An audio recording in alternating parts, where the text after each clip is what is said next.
ప్రేక్షకులకి నమస్కారం. గోపురానికి స్వాగతం.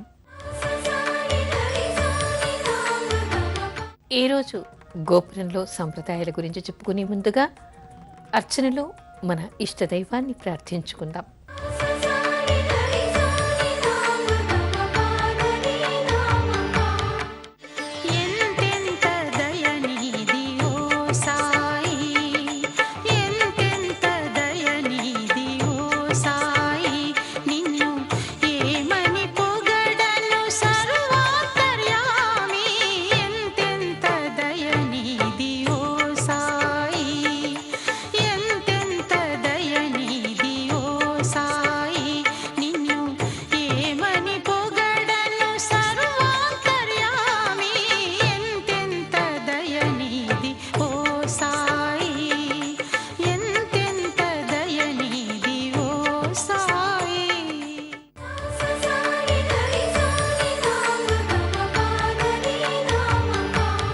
కార్తీక మాసంలో ఉసిరి చెట్టును ఏ విధంగా పూజించాలి?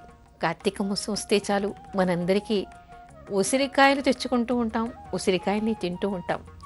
కానీ నిజానికి మనకి సంప్రదాయం ఏం చెప్తోంది, ఆధ్యాత్మిక గ్రంథాలు ఏం చెప్తున్నాయి? కార్తీక మాసంలో నెల రోజులు కూడా ఉసిరి చెట్టును పూజించాలిట. ఏ విధంగా పూజించాలి అనేటువంటి విషయాన్ని మనం తెలుసుకోవాలి. ముఖ్యంగా ఆధునికులు తెలుసుకోవాలి. ఉసిరి చెట్టుకు నిత్యం దీపారాధన చేయాలిట. ఉసిరి చెట్టు మొదట్లో విష్ణుమూర్తి ప్రతిమను ఉంచాలి. అక్కడ అష్టదళ పద్మాన్ని పెట్టి 4 వైపులా ముగ్గులు వేసి 8 వైపులా దీపారాధన చేసి నిత్యం కూడా ఆ ఉసిరి చెట్టు కింద దీపారాధన చేసి, ఓ ధాత్రీదేవి, విష్ణుమూర్తికి నిలయమైనటువంటి నీకు నమస్కరిస్తూ ఉన్నాను, నాకుండేటువంటి సర్వ పాపాల్ని హరింపు అని చెప్పేసి నమస్కరించుకోవాలిట. ఉసిరి చెట్టు దగ్గర పూజ చేసే సమయంలో చదివేటువంటి శ్లోకాన్ని చెప్తాను. మీరెవరైనా కావాలనుకున్న వాళ్ళు రాసుకోవచ్చు, దాన్ని నిత్యం చదువుకోవచ్చు. ఈ కార్తీక మాసం నిత్యం కూడా ఉసిరి చెట్టుకు పూజ చేసేప్పుడు ఈ శ్లోకాన్ని చదువుకోవటం వల్ల అనేక దోషాలు పోవటమే కాదు, ఆ ఉసిరి మీద ఉండేటువంటి ఆ మహాలక్ష్మీనారాయణుల అనుగ్రహం వల్ల సర్వ పాపహరం జరిగి సకల అభీష్టాలు నెరవేరుతాయిట. ధాత్రీదేవి నమస్తుభ్యం, సర్వ పాప క్షయంకరి, పుత్రాన్ దేహి మహాప్రజ్ఞేయ, యశోదేహి బలంచమే, ప్రజ్ఞాం మేధాం చ సౌభాగ్యం, విష్ణుభక్తించ శాశ్వతీం, నిరోగం కురు మాం నిత్యం, నిష్పాపం కురు సర్వదా. అంటే ఏమిటి? ఓ ధాత్రీదేవి, నిన్ను నేను పూజిస్తూ ఉన్నాను. నీ అనుగ్రహం వలన నాకు యశస్సు, మేధ, సౌభాగ్యం, పుత్రులు, సంపదలు, తర్వాత ఇవన్నీ కలగటమే కాకుండా నిరోగం అంటే నాకు ఏ రోగమూ రాకుండా ఉన్న రోగాల్ని హరింపజేసి కొత్త రోగాలు ఏమీ లేకుండా చేసి నన్ను నిరోగురాలిని చెయ్యి, నిరోగుణ్ణి చెయ్యి అంటే రోగం లేకుండా చెయ్యి, శాశ్వతమైనటువంటి విష్ణు భక్తిని నాకు అనుగ్రహించు, తద్వారా జన్మజన్మలకి విష్ణు సాన్నిధ్యాన్ని చేరుకునేటువంటి అదృష్టాన్ని ప్రసాదించు, సౌభాగ్యాన్ని ఇవ్వు అంటూ ప్రార్థించడం మనకి ఇందులో కనిపిస్తోంది. ఆ విధంగా ప్రార్థిస్తూ 4 దిక్కులా 4 దీపాల్ని లేదా 8 దిక్కులా 8 దీపాల్ని వెలిగించి ఆ తర్వాత ఆ ఉసిరి చెట్టు చుట్టూ 8 ప్రదక్షిణలు చెయ్యాలిట. చేసిన తర్వాత అక్కడ నివేదన చెయ్యాలి. తర్వాత పాయసాన్నాన్ని నివేదన చెయ్యాలి. చేసి 10 దాని కింద భోజనం పెట్టాలి. అంతేకాకుండా అక్కడ కూర్చుని నారాయణ అష్టాక్షరి మంత్రాన్ని కానీ, లక్ష్మీ అష్టోత్తరాన్ని కానీ, లక్ష్మీ మంత్రాన్ని కానీ జపించటం వలన విశేషమైనటువంటి ఫలితం వస్తుందిట. అంతేకాకుండా ఆ చెట్టు కింద ఎవరి చేతైనా ఏదైనా ప్రవచనాలు చెప్పించటం వలన, ప్రవచనాలు చెప్పిన వాళ్ళకి అక్కడ విన్న వాళ్ళకి కూడా అనేక దోషాలు పరిహారం అవుతాయిట. ఎందుకు? విష్ణు సాన్నిధ్యంలో వింటున్నారు, విష్ణు సాన్నిధ్యంలో ప్రవచనాలు చెప్తూ ఉన్నారు. అందుకని అలాంటిది చేస్తే చాలా పుణ్యం అంటారు. అందుకని ఈ రోజుల్లో చాలా దేవాలయాల్లో ఉసిరి చెట్టును పెంచుతూ ఉన్నారు. అక్కడ జరిగేటువంటి అనేక పూజలు, అనేక వ్రతాలు, అనేక దీపారాధనల వల్ల అక్కడ చేసే వాళ్ళందరికీ కూడా పుణ్యం వస్తుంది. అక్కడ ప్రవచనాలు చెప్పే వాళ్ళకి, ఆ ప్రవచనాలు విన్నటువంటి వాళ్ళందరికీ కూడా ఆ పుణ్యం లభిస్తుంది అనేటువంటి విషయాన్ని చెప్తారు. అంతేకాకుండా నిత్యం ఉసిరి చెట్టు కింద దీపారాధన చేయటం, నిత్యం జపం చేసుకోవటం, నివేదన చేయటం, అంతేకాకుండా తండ్రి లేనటువంటి వాళ్ళు, తల్లి లేనటువంటి వాళ్ళు పురుషులైతే అక్కడ పితృతర్పణం చేయటం, పితృదేవతలకి శ్రాద్ధకర్మ చేయటం. ఇదేమిటి, ఇది కొత్తగా ఉంది, శ్రాద్ధకర్మలు చేస్తారా అంటే మామూలుగా తిథి రోజు చేసేటువంటి విధి విధానాలు వేరుగా ఉంటాయి. తర్వాత పుణ్యకార్యాలు చేసేప్పుడు, వివాహాది శుభకార్యాలు చేసేప్పుడు కూడా నంది శ్రాద్ధం చేస్తుంటారు. వివాహంలో కూడా పితృదేవతల్ని పిలిచి నంది శ్రాద్ధం చేస్తుంటారు. గృహప్రవేశ సమయంలో పితృదేవతల్ని ఆరాధిస్తారు. పండగల్లో పితృదేవతల్ని ఆరాధిస్తారు. వాళ్ళు కూడని వాళ్ళు కాదు. ఇక్కడ కూడా దీనికి చేసేటువంటి విధానంలో తర్పణం చేయటం, బ్రాహ్మణులకి సమారాధన చేయటం, పితృదేవతలకి అర్ఘ్యం ఇచ్చుకోవడం ఇక్కడ కనిపిస్తుంది. ఆ విధంగా చేయాలి అంటారు. అంతేకాకుండా ఇక్కడ అన్నదానం చేయటం, ప్రవచనాలు చెప్పడం, రుద్రాభిషేకం చేయటం, దీపారాధన చేయటం అన్నిటికీ కూడా విశేషమైనటువంటిదిగా చెప్తారు. అయితే అందరికీ ఉసిరి చెట్టు దగ్గరికి వెళ్ళటానికి అవకాశం ఉండకపోవచ్చు.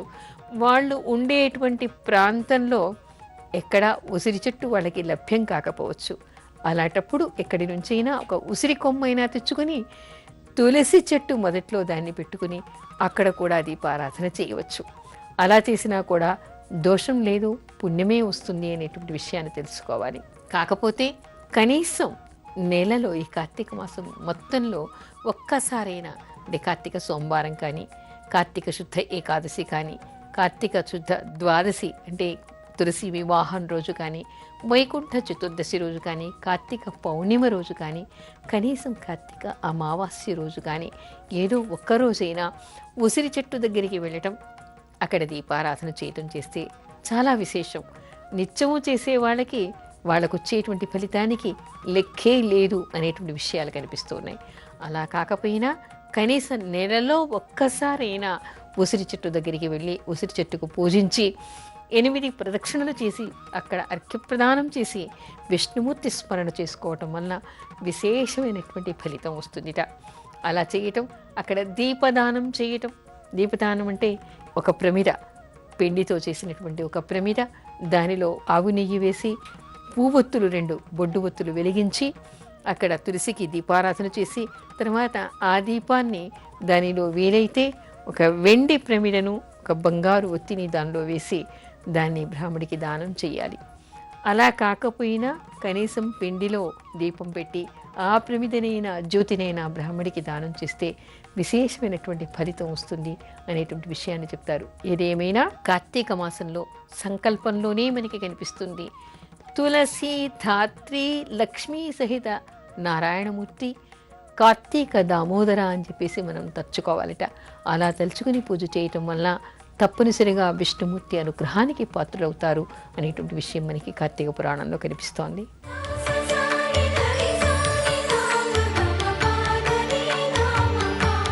కార్తీక మాసంలో వనభోజనం చేయటం వల్ల ఎలాంటి ఫలితం వస్తుంది? మనకి ఆధ్యాత్మిక గ్రంథాల్లో కనిపించేటువంటి విషయం ఏమిటంటే ప్రతి సంవత్సరం ప్రతి వ్యక్తి ఒక్కసారైనా కార్తీక మాసంలో ఉసిరి చెట్టు నీడలో భోజనం చెయ్యాలి అనేటువంటి విశేషం కనిపిస్తోంది. ముఖ్యంగా వన భోజనం విశేషమైంది అనేటువంటి విషయం మనకి కనిపిస్తోంది. అయితే ఈ వన భోజనాల్ని ఏ విధంగా చేయాలి, అక్కడ ఉండేటువంటి నియమాలు ఏమిటి అనేటువంటి విషయాన్ని కూడా మనం తెలుసుకోవాలి. చాలామంది ఏం చేస్తూ ఉంటారు, దేవాలయ ప్రాంగణంలో ఉండేటువంటి ఉసిరి చెట్టు దగ్గర కూర్చుని ఏదో ఒకటి తింటూ ఉంటారు. అలా కాకుండా దేవాలయ ప్రాంగణంలో అక్కడ అపరిశుభ్రంగా చేయకుండా అక్కడ కేవలం పూజకి మాత్రమే వినియోగించి వనాల్లోకి వెళ్ళి భోజనం చేస్తే విశేషమైనటువంటి ఫలితం ఉంటుంది. అయితే వన భోజనం కూడా ఏ విధంగా ఉండాలి, ఆ వనంలో తప్పనిసరిగా తులసి చెట్టు ఉసిరి చెట్టు ఉండి తీరాలి. అక్కడికి అందరూ సామూహికంగా వనభోజనం అంటే ఒక్కళ్ళే వెళ్ళరు కదా, సామూహికంగా పెడతారు. సామూహికంగా వెళ్ళినప్పుడు అక్కడ ఏం చేయాలి, అసలు ఇది విధానం ఏమిటి? ఈ రోజుల్లో అయితే అందరూ కూడా ఏదో ఎక్స్కర్షన్కో ఏదో పిక్నిక్కో వెళ్ళినట్టు వెళ్ళి అక్కడ నానా రకాలుగా వండుకుని అన్య పదార్థాలు కూడా వండుకుని తినేస్తూ ఉన్నారు. ఎక్కడెక్కడి నుంచో కొన్నవి తెచ్చుకొని అక్కడంతా కాగితాలు, వర్కులు, ప్యాకెట్లు, ప్లాస్టిక్ కవర్లన్నీ వేసి ఆ ప్రదేశాన్ని మొత్తం కూడా అపరిశుభ్రంగా మార్చేస్తూ ఉన్నారు. అసలు వనభోజనం అంటే ఏమిటి, వనభోజనం ఏ విధంగా చేయాలి అనేటువంటి విషయాన్ని తెలుసుకోవాలి.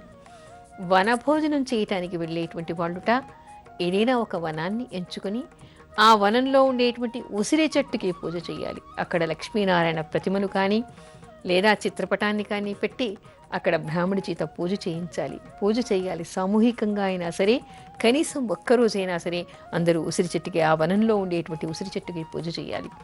చేసి బ్రాహ్మణ చేత అక్కడ ఏవైనా పురాణ కాలక్షేపం, ఏదైనా సద్వచనాలు, ప్రవచనాలు వినాలి. భగవంతుడికి నుంచినటువంటి మాటలు వినాలి. ఆ తర్వాత వాళ్ళు తెచ్చుకున్నటువంటివి వీలైతే వనంలోనే పరిశుభ్రంగా ఉండి అక్కడ ఆ చెట్టు మొదట్లో ఉండేటువంటి ఆ ధాత్రీనారాయణుడికి నివేదన చేయాలి. అలా నివేదన చేసిన తర్వాత పదుగురు కలిసి భోజనం చేయాలి. అక్కడ అన్న సంతర్పణ చేయాలి. అంటే అన్న సంతర్పణ అంటే నలుగురికి భోజనాలు పెట్టడం. నలుగురికి భోజనం పెట్టి తాము భుజించాలి. అయితే అది ఎలాంటి భోజనం అయి ఉండాలి, ఏ విధంగా వండుకోవాలి అంటే ఇంట్లో పరిశుభ్రంగా వండినటువంటి పదార్థాలు అక్కడ నివేదన చేయొచ్చు, లేదా అక్కడే వండి నివేదన చేయొచ్చు. అయితే ఆ పదార్థాలు సాత్వికమైనవి ఉండాలి. చాలామంది ఈ రోజుల్లో వనభోజనాలు అంటే అక్కడేదో అంత్యాక్షరి పాడుకోవడానికి, ఎక్కడో కొన్నటువంటి ప్యాకెట్లు స్నాక్స్ అన్ని తినడానికి, లేదా మ్యూజికల్ చైర్స్ ఆడుకోవడానికి, తమకి తోచినటువంటి ఆటలు ఆడుకోవడానికి, పాటలు పాడుకోవడానికి వనభోజనాలకి వనానికి వెళుతూ ఉన్నారు. కానీ ఇక్కడ ఉండేటువంటి అంతరార్థాలు వేరు. ఇక్కడ చేయవలసింది అన్య ప్రదేశం నుంచి తెచ్చినటువంటి అన్యమైనటువంటి పదార్థాలు ఏవి తినకూడదు, అన్యమైనటువంటి మాటలు మాట్లాడకూడదు. భగవదారాధన చేయడం, విష్ణు అర్చన చేయటం, విష్ణుమూర్తికి సంబంధించినటువంటి ప్రవచనాన్ని వినడం లాంటివి చేయాలిట. ఆ తర్వాత ఇక్కడ తినడానికి ఉండేటువంటి నిషేధాలు కూడా తెలుసుకోవాలి. ఉల్లి కానీ, వెల్లి కానీ, మాంసం కానీ, మద్యం కానీ ఇక్కడ వనాల్లోకి తీసుకెళ్ళి వాటిని వినియోగించకూడదు. సిగరెట్లు కానీ, ఇంకా అన్యమైనటువంటి పదార్థాలు కానీ తినకూడదు. ఎక్కడంటే అక్కడ ఉమ్మి వేయకూడదు. ఆ తర్వాత నియమం ఉన్నటువంటి వాళ్ళు, కార్తీక వ్రతం చేస్తున్నటువంటి వాళ్ళు ఇంటిలో ఎలాంటి పదార్థాన్ని వాళ్ళు నిషేధించి ఉన్నారో అలాంటివన్నీ కూడా ఇక్కడ కూడా నిషేధాలు పాటించాలి. చల్లని పదార్థాలు, చద్ది పదార్థాలు తినగా మిగిలినటువంటివి ఈ రోజుల్లో ఏం చేస్తున్నారు, వంట చేసుకుని ఇవాళ భోజనం చేసి మిగిలిన పదార్థాలన్నీ ఫ్రిడ్జ్లో పెట్టుకుని అవి పాడయ్యే వరకు నిత్యం వాటిని వేడి చేసుకుని మైక్రో ఓవెన్లో పెట్టుకుని వాటిని తింటూ ఉన్నారు. అలా నిన్న వాడగా మిగిలినటువంటి పదార్థాన్ని తెచ్చి వనంలో వనదేవతకి, ఆ ధాత్రీనారాయణుడికి నివేదన చేయకండి. అలా చేయటం వల్ల చాలా దోషం వస్తుంది. ప్రత్యేకంగా భగవంతుడికి నివేదనకి ఎంత పరిశుభ్రంగా పవిత్రంగా మనం వంట చేస్తామో అలాంటి పదార్థాన్ని ఇంట్లో వండి తెచ్చుకోవచ్చు, లేదా ఆ వనంలోని ఓ మూల పరిశుభ్రంగా ఉన్న దగ్గర వంట చేసైనా దేవుడికి అక్కడ నివేదన చేసి మాత్రమే అందరూ భోజనం చేయాలి. భగవంతుడికి సంబంధించినటువంటి మాటల్ని మాత్రమే మాట్లాడుకోవాలి. అలాంటి ప్రవచనాల్ని మాత్రమే వినాలి. ఆధునికులకి అలాంటివి వీలు కాలేదనుకోండి, హాయిగా ఏ టేప్ రికార్డరో తీసుకెళ్ళండి, విష్ణు సహస్రనామం పెట్టుకోండి, శివ సహస్రనామం పెట్టుకోండి. భగవంతుడికి సంబంధించినటువంటి అనేకం మనకి ఇప్పుడు వస్తూ ఉన్నాయి. అలాంటివి వింటూ ఉండండి. ఉసిరి చెట్టు దగ్గర దీపారాధన చేయండి. ఇంట్లో పరిశుభ్రంగా చేసుకునేటువంటి వంటకాలు తీసుకెళ్ళి ఆ ఉసిరి చెట్టు మొదట్లో ఒక విష్ణుమూర్తి, లక్ష్మీనారాయణల పటాన్నైనా కనీసం పెట్టి దీపారాధన చేసి మీరు తీసుకెళ్ళినటువంటి వంటకాలన్నింటినీ కూడా అక్కడ నివేదన చేసి అందరూ కలిసి భోజనం చేయండి. అయితే ఇక్కడ మరొక విషయం, అసలు వనభోజనం చేయటం వలన ఎలాంటి ఫలితం వస్తుంది అనేటువంటి విషయాన్ని కూడా తెలుసుకోవాలి. ఉసిరి చెట్టు కింద తప్పనిసరిగా భోజనం చెయ్యాలి అని అంటూ ఉన్నారు. ఇక్కడ వనంలో భోజనం చేయడానికి ఏమిటంటే ఇది కౌముదీ మాసం అని చెప్పుకున్నాం కదా. కౌముదీ మాసంలో చంద్ర కిరణాల నుంచి మనకి అమృత బిందువులు రాలుతాయిట. రాలినప్పుడు ఏమిటంటే ఓషధీపతి అయినటువంటి వాడు చంద్రుడు. ఆ చంద్రుడి నుంచి వచ్చేటువంటి అమృత బిందువులన్నీ కూడా వెన్నెల ద్వారా ఇక్కడ చెట్లన్నీ కూడా వాటన్నిటిని స్వీకరిస్తాయి, ఆ అమృతాన్ని స్వీకరిస్తాయి. స్వీకరించటం వలన ఆ వనాల్లో ఉండేటువంటి ఫలాలు, అక్కడ దొరికేటువంటి ఆకులు, అంటే మనం తినడానికి వాడుకునేటువంటి ఆకులు, ఆ నీడ, ఆ గాలి కూడా అమృత తత్వాన్ని కలిగి ఉంటుందిట. అందుకని అక్కడ ఆ గాలిని పీల్చటం వలన, కళ్ళతో ఆ పచ్చదనాన్ని చూడటం వలన, అక్కడ విహరించటం వలన మనకు ఉండేటువంటి మాలిన్యాలు పోవటం, మనకు ఉండేటువంటి రోగాలు పోవడం సంభవిస్తుంది. అంటే అమృతత్వం ఎక్కడ ఉందో, ఎక్కడ అమృత భాండం ఏమిటి, ఆ చెట్లన్నీ కూడా చంద్ర కిరణాల నుంచి అమృతాన్ని స్వీకరించి ఉన్నాయి.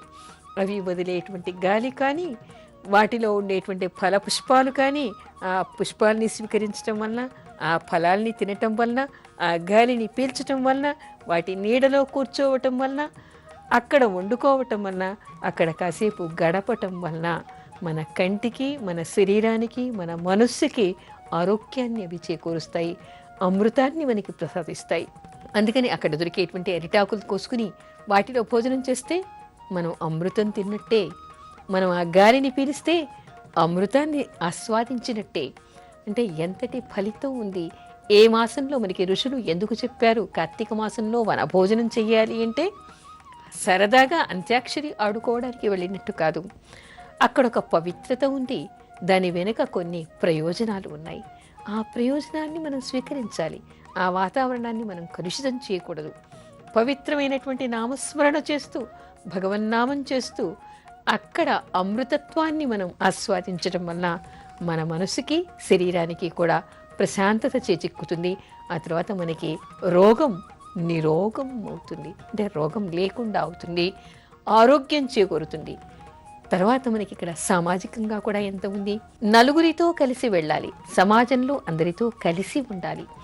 అలా కలిసి మెలిసి ఉండటం, సామాజిక శ్రేయస్సును కోరడం కూడా మనకి దీని వెనుక కనిపించేటువంటి మరో అంశంగా కనిపిస్తుంది. ఇక్కడ ఆరోగ్యం ఉంది, సామాజిక స్పృహ ఉంది, ఆధ్యాత్మికత ఉంది, ఆనందం ఉంది, ఆహ్లాదం ఉంది. అందుకని కార్తీక మాసంలో తప్పనిసరిగా ఒక్కసారి అయినా వనభోజనం చేయాలి అని మనకి శాస్త్రం చెప్తోంది.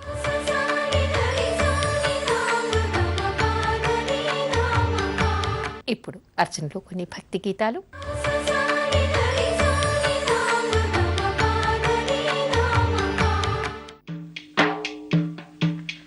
మా పాపాల తొలగించు దీపాల నీవే వెలిగించినావయ్యా, మమ్ము కరుణించినావయ్యా. జన్మ జన్మాల పుణ్యాల పంటల్లే నిన్ను దర్శించినామయ్యా, మేము తరించినామయ్యా.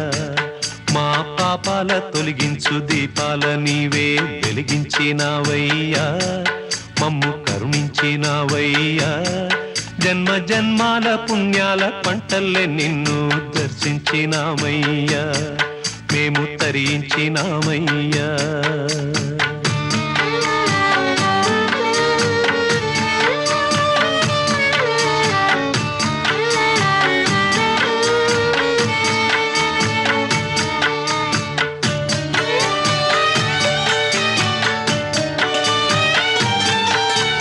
పసిపాప మనసున్న ప్రతి మనిషిలోనూ పరమాత్ముడున్నాడని, వాడు పరిశుద్ధుడవుతాడని, గోళీల ఆటల్లో కొండంత సత్యం చాటావు ఓ సాయి, మమ్ము సాకావు మా సాయి.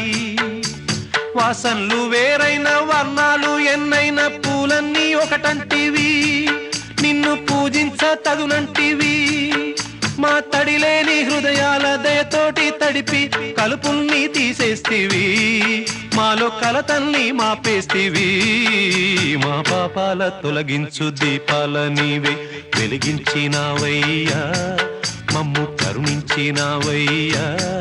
జన్మ జన్మాల పుణ్యాల పంటల్లే నిన్ను దర్శించినామయ్యా, మేము తరించినామయ్యా.